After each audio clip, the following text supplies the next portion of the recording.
Hello प्यारे बच्चों, मैं आप सभी का स्वागत करता हूं हमारे यूट्यूब चैनल विज्ञान सदन में। और अभी तक हम पढ़ चुके थे, पॉलिनोमियल चैप्टर पढ़ रहे थे और पॉलिनोमियल में हम पढ़ चुके थे कि ज़ीरोज़ और कोफिशिएंट्स के बीच में रिलेशनशिप क्या होता है। क्लियर? तो अब हम उसके बाद आगे डिस्कस करने वाले हैं। और इसके बाद मैंने बोला था आपसे लास्ट क्लास में कुछ क्वेश्चंस करने के लिए। आई होप आपने किए होंगे।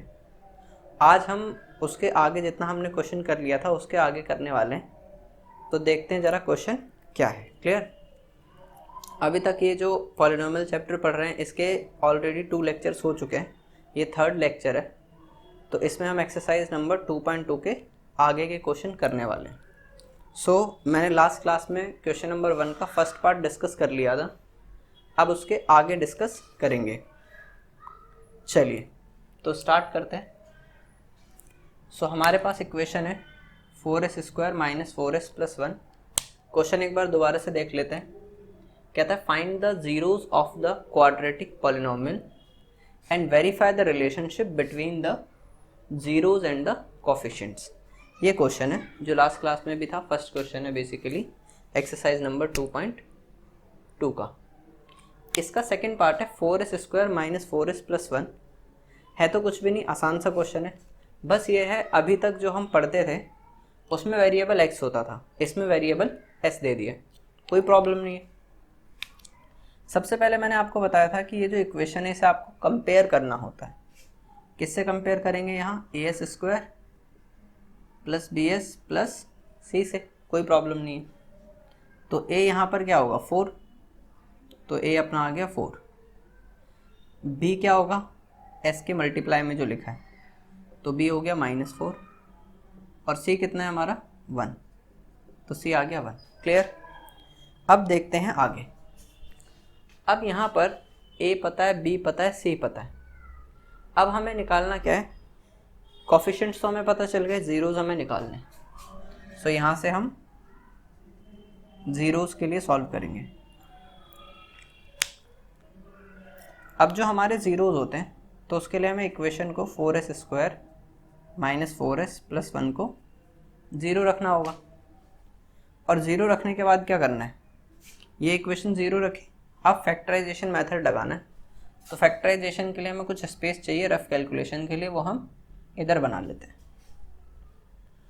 अब सबसे पहले क्या कराते हैं, जो पावर होती है 2 वाली और जिसके पास s नहीं होता या वेरिएबल नहीं होता, उन दोनों को मल्टीप्लाई कराते हैं। तो यहाँ पर 4s² को मैंने मल्टीप्लाई कराया 1 से, तो कितना आएगा? 4s² ही आ जाएगा।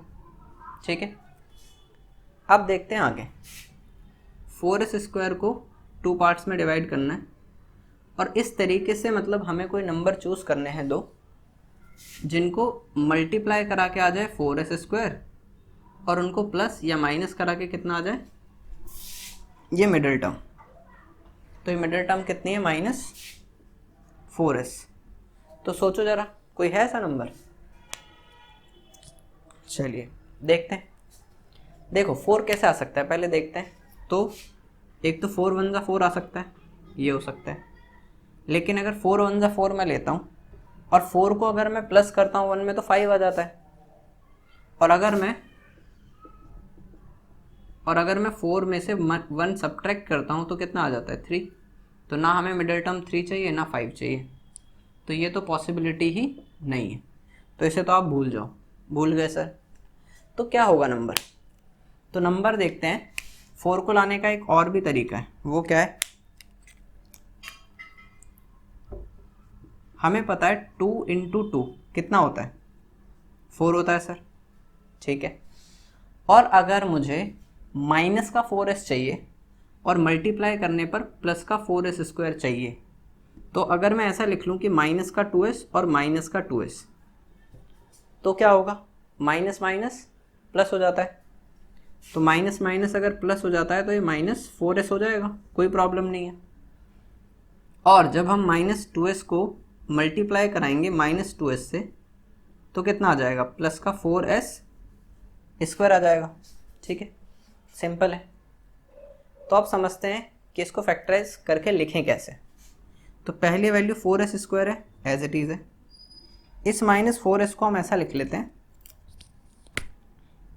माइनस का 2s माइनस का 2s, और एक है हमारे पास प्लस का 1 इक्वल टू 0। अब देखते हैं आगे। तो ये जो 4s² और -2s है, इनमें कुछ कॉमन आ सकता है क्या? 2 के टेबल में 4 भी आता है और 2 भी आता है, तो 2 कॉमन आ सकता है। s की पावर 2 है, s की पावर 1 है, तो s भी दोनों जगह से कॉमन आ सकता है। तो अगर हमने 2s कॉमन लिया तो अंदर क्या बचेगा? यहाँ से बचेगा 2s माइनस का 1। अब देखो, जो मुझे इस ब्रैकेट में बनाना है वही इन दोनों से भी जो बनना है उसमें भी सेम बनना चाहिए। तो यहाँ -2s है लेकिन यहाँ +2s है, तो चलो वैल्यू तो सेम है, बस साइन डिफरेंट है। उसी तरह यहाँ -1 है, यहाँ +1 है, तो हमें साइन चेंज करने पड़ेंगे। साइन चेंज करने के लिए क्या करेंगे? हम -1 कॉमन लेते हैं, क्या बचेगा? यहाँ से प्लस का 2s बच जाएगा और यहाँ से माइनस का 1 बच जाएगा। क्लियर? चलिए, तो अब अगर हम ध्यान से देखें तो 2s -1 यहाँ पर भी है, 2s -1 यहाँ पर भी है, इसे कॉमन निकाल लो। सो अगर हमने कॉमन लिया तो 2s -1 कॉमन आया, यहाँ से क्या बचेगा? 2s और यहाँ से -1, तो यहाँ से बच गया 2s माइनस का 1 इक्वल टू 0। इतनी बात समझ में आ गई है? आई होप आपको समझ आ गया होगा। अब क्या करें? इस वैल्यू को इक्वल रखेंगे 0, फिर ये भी कहेंगे भैया मुझे भी तो रखो, तो इसे भी रख देते हैं। ठीक है सर, ये भी 0 हो गई। अब 2s, ये -1 वहाँ जाएगा तो प्लस हो जाएगा, और s कितना आ जाएगा? 1/2, क्योंकि ये 2 यहाँ मल्टीप्लाई वहाँ जाएगा तो डिवाइड। सिंपल है, कोई बड़ी बात नहीं है इसमें। यहाँ पर 2s यहीं रहेगा, -1 वहाँ जाके +1 हो जाएगा, और s की वैल्यू यहाँ पे भी 1/2 आ जाएगी। तो s की 2 वैल्यूज़ आ गई, तो एक को हम बोल देते हैं अल्फ़ा और एक को बोल देते हैं बीटा। तो अल्फ़ा और बीटा अपने पास निकल कर आ गया 1/2 एंड 1/2। आई होप आपको यहाँ तक ज़ीरोज़ कैसे निकले वो समझ आया है। अब देखते हैं आगे। अब यहाँ तक क्लियर हो गया। अब हमें निकालने हैं इनके रिलेशनशिप, क्योंकि अभी हमने ज़ीरोज़ निकाले हैं, रिलेशनशिप वेरीफाई करना है, तो वेरिफिकेशन पे चलते हैं। सो वेरिफिकेशन करते हैं। सो वेरिफिकेशन में जो फर्स्ट होता है वो होता है सम ऑफ ज़ीरोज़। वो क्या होता है? Alpha plus beta equal to -b/a। तो यहाँ पर अल्फ़ा कितना है? 1/2 है, प्लस बीटा कितना है? वो भी 1/2 है, इक्वल टू -b, तो माइनस का साइन। b की वैल्यू देखिए, b की वैल्यू क्या नज़र आ रही है अपने को? -4। तो माइनस में माइनस का 4, ये माइनस फॉर्मूले वाला है और ये -4 वैल्यू वाला है, अपॉन a कितना था? 4, तो ये 4 आ गया। Very good. तो अब क्या होगा? अब मैं इसे ऐसा लिख सकता हूँ, देखो 2 और 2 एलसीएम ले लेते हैं, ऊपर होगा 1 + 1। ठीक है सर, ये माइनस माइनस हो गया प्लस, और 4/4, सो 4 1 ज़ा 4 आ गया, और ये 1 + 1 2/2 हो गया, ये 1 आ गया, तो 2 1 ज़ा 2, तो 1 = 1 आ गया। तो ये अपना सम ऑफ ज़ीरोज़ तो प्रूव हो गया कि LHS और RHS सेम है, राइट। अब इसके आगे समझते हैं। इतना आप नोट कर सकते हैं, मैं इरेज कर रहा हूँ, ठीक है। ज़ीरोज़ इरेज करूँगा, तो ये आप नोट कर लीजिए या स्क्रीनशॉट ले लीजिए, जैसा आपको ठीक लगे।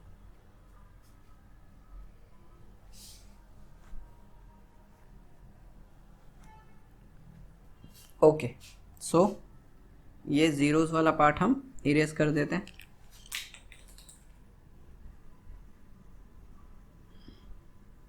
बस जो वैल्यूज़ है वो हम रहने देंगे।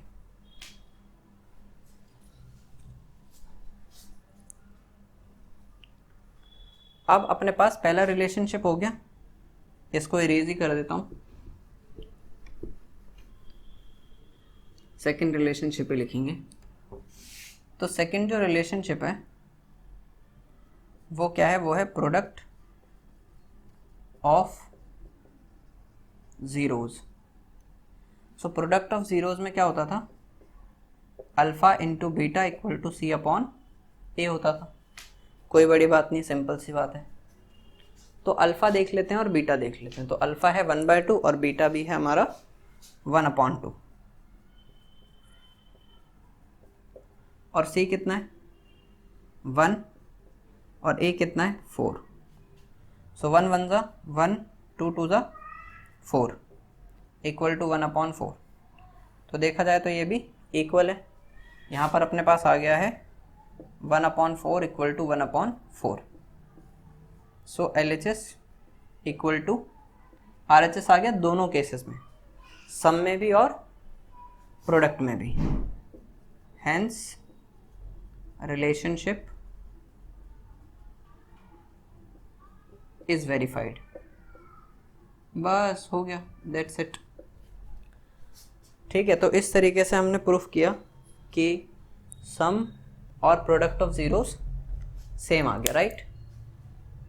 तो अब क्या है, क्वेश्चंस में जो डिफ़िकल्ट पार्ट है वो क्या है हमारे लिए, डिफ़िकल्ट पार्ट है ज़ीरोस कैसे निकालें। तो मैं आपको ज़ीरोस निकालने का तरीका बताऊंगा हर क्वेश्चन में।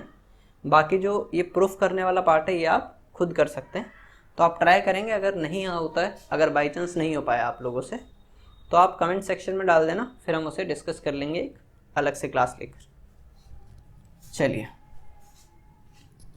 आप इसका स्क्रीनशॉट ले लीजिए, फिर इसको इरेज करते हैं।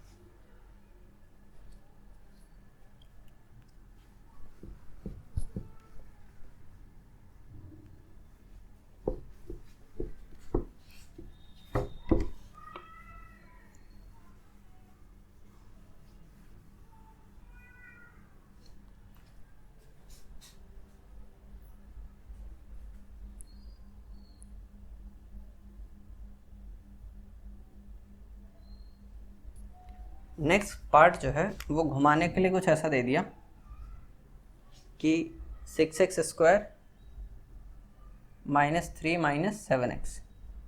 तो कुछ भी खास बात नहीं है इसमें। क्या है, अगर मैं ध्यान से देखूं इस इक्वेशन को, तो मैंने पहले ही डिस्कस कर लिया है कि हमें पहले चेक करना है क्या इक्वेशन ax² + bx + c की फॉर्म में है या नहीं है।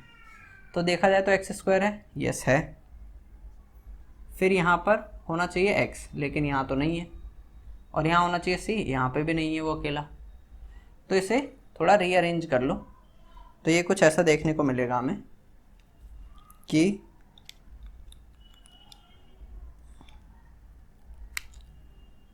(6x² - 7x - 3).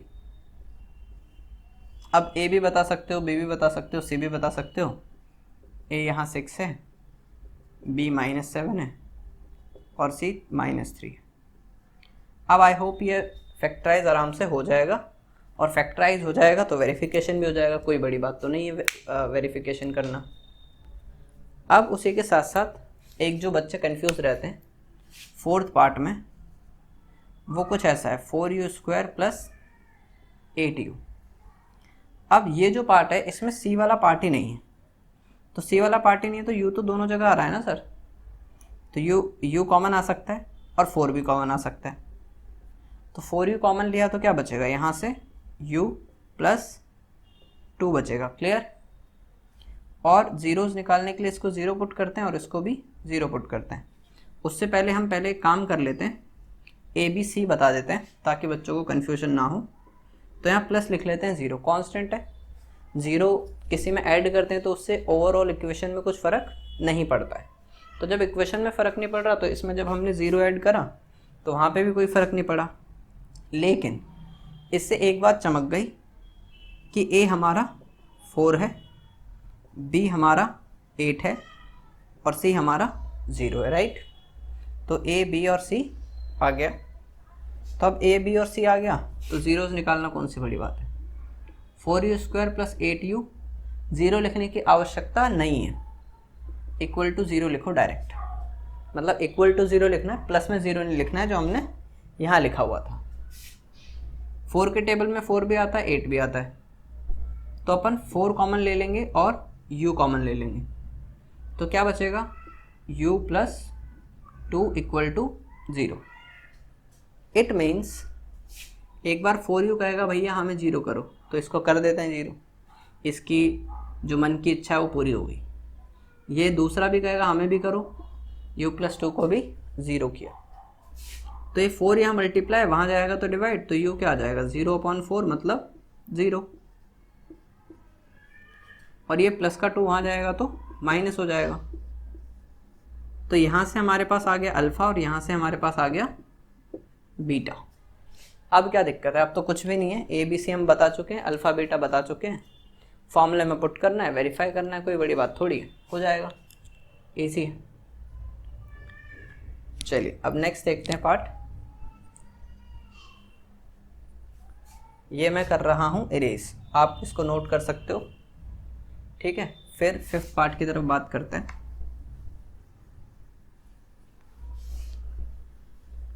चलिए तो चलते हैं 5th पार्ट की तरफ, जो कि जिससे बच्चे डरते हैं, बहुत डरते हैं 5th पार्ट, क्योंकि इसमें आ जाता है रूट। t² - 15 है। अब पहले देखते ही अपने को एक बात चमकेगी कि अगर t² - 15 है तो यहाँ पर b वाली टर्म तो है ही नहीं, जिसमें वेरिएबल की पावर 1 होती है, वो तो है ही नहीं। तो इस केस में क्या करें, ये एक्चुअली में देखा जाए तो कुछ ऐसी इक्वेशन है, t² प्लस में अगर मैं 0 × t लिख लूँ तो क्या दिक्कत है, 0 × t क्या होता है, 0 ही होता है, तो कोई फ़र्क नहीं पड़ने वाला, -15। तो इससे हमें कुछ चीज़ें चमकेगी कि t² का कॉफिशिएंट 1 है, t का कॉफिशिएंट 0 है, मतलब b हमारा 0 और c अपना है -15। इतनी बात तो क्लियर होनी चाहिए, इसमें तो कोई डाउट नहीं होना चाहिए। फिर निकालते हैं हम ज़ीरोज़। ज़ीरोज़ के लिए हमें सिर्फ वो इक्वेशन लेनी है जो है, उसमें मतलब +0t लेने की आवश्यकता नहीं है, कोई ज़रूरत नहीं है। सॉरी। तो अब यहाँ पर t² - 15 है, क्लियर। सो t² रहने देते हैं। अब इस 15 को कैसा लिखें, क्या इसमें 2 टर्म है तो इसे a² - b² जैसा बनाया जा सकता है, हाँ बनाया जा सकता है। तो आपको पता होगा अगर मान लो √x वैल्यू है और उसे √x से मल्टीप्लाई कराते हैं तो रूट हट जाता है, x बच जाता है। तो इसी से हम ऐसा कह सकते हैं कि अगर मैं √15 × √15 लिखता हूँ तो वो 15 आएगा, कोई बड़ी बात थोड़ी है। तो t² - √15 का स्क्वायर भी लिख सकता हूँ इक्वल टू 0। ठीक है सर, ये तो चमक गया, ये तो आसान हो गया बिल्कुल, a² - b² जैसा मुझे दिखाई दे रहा है। तो अगर हमें a² - b² जैसा दिखाई दे रहा है तो हम यूज़ कर लेंगे। तो a² - b² क्या होता है, a - b a + b।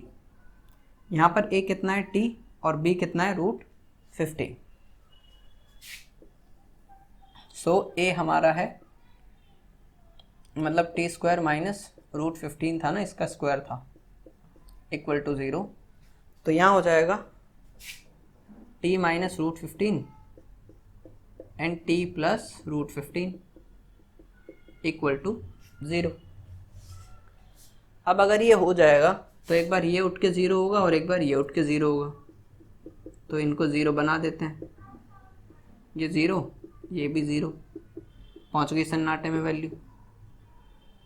तो अब क्या होगा, सन्नाटे में पहुंचाने के बाद क्या, t निकाल दो, -√15 वहाँ जाएगा तो +√15 और ये +√15 वहाँ जाएगा तो माइनस का √15, सिंपल। तो एक अपना हो गया अल्फ़ा और एक अपना हो गया बीटा। सही है सर, ये तो इजी हो गया बिल्कुल। अब क्या करना है, अब अपना वही पुरानी कहानी दोहरा देते हैं।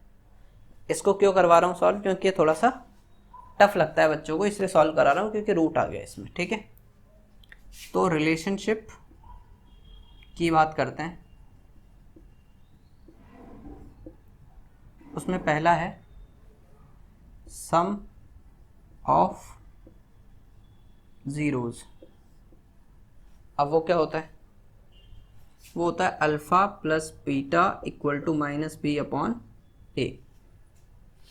तो अल्फ़ा कितना है, √15 प्लस बीटा कितना है, -√15 equal to minus b. B देखो कितना है, 0, तो 0/1 है, A1 है क्योंकि। तो यहाँ से क्या आएगा, √15 में से √15 जाएगा तो 0 ही बचेगा। ठीक है, आप यहाँ तक नोट करो। आई होप ये आपको ज़ीरोस निकालना समझ आ गया होगा। अब इसके हम आगे देखेंगे कि आगे क्या करना है। तो स्क्रीनशॉट ले लो, नोट कर लो, जैसा आपको ठीक लगे, फिर आगे बढ़ते हैं। वैसे रिक्वेस्ट है कि खुद लिखें तो ज़्यादा बेटर रहेगा। तो यहाँ पर A हमारा था 1, B था 0 और C था -15। तो यहाँ से क्या आ गया, ये इसी के आगे लिख रहा हूँ यहाँ पे, यहाँ से √15 प्लस माइनस माइनस का √15 इक्वल टू 0 हो गया, क्योंकि 0/1 क्या होता है, 0 ही होता है। तो √15 में से अगर √15 जाएगा तो कितना बचेगा, 0 बचेगा। तो 0 इक्वल टू 0, तो ये इक्वल आ गया। सेकंड जो होता है वो होता है प्रोडक्ट ऑफ ज़ीरोज़। वो क्या होता है, alpha into beta equal to C upon A। तो अल्फ़ा है हमारा √15, बीटा है -√15, C कितना है -15 और A कितना है 1। तो देखो रूट वाली अगर वैल्यू होती है तो रूट हट जाता है, ये माइनस का साइन तो रहेगा, लेकिन माइनस का 15 इक्वल टू -15, तो ये दोनों सेम आ गए। तो हमारा रिलेशनशिप वेरीफाइड हो गया। Hence relationship is verified.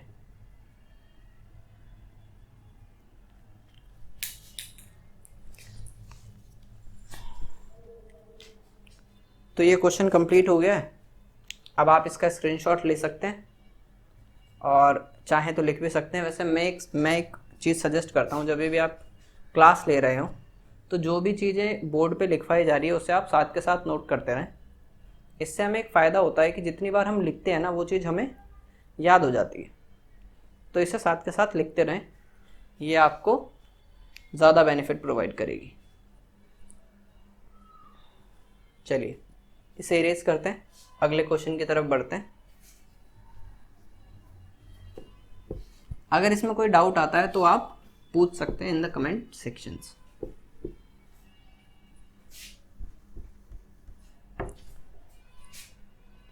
अब नेक्स्ट है 6th पार्ट। वो क्या कहता है, 3x² - x - 4। तो ये तो हमारे पास सिंपल से इक्वेशन है, इसका फैक्टराइजेशन तो आराम से हो ही जाएगा। तो इसका फैक्टराइजेशन आप ट्राई करेंगे, ठीक है। और हमारे लिए जो क्वेश्चन नंबर 1 है वो ऑलमोस्ट कंप्लीट हो गया। अगर कोई डाउट आता है तो आप कमेंट सेक्शन में पूछेंगे, ताकि जब कभी हो पाएगा ये चैप्टर, जब भी मैं कराऊंगा डाउट में, तो उसमें ये क्लियर हो जाएगा। अब अगर एक रिक्वेस्ट है आप लोगों से कि ये जो लेक्चर है अगर आपको समझ आया है तो अगर किसी और बच्चे की भी हेल्प हो सकती है तो आप उसे ये शेयर कर देंगे, ठीक है। So thank you for attending this class, ठीक है। आज के लिए टाटा सन्नाटा, बाय बाय। नेक्स्ट क्लास में मिलते हैं। चलिए बाय बाय।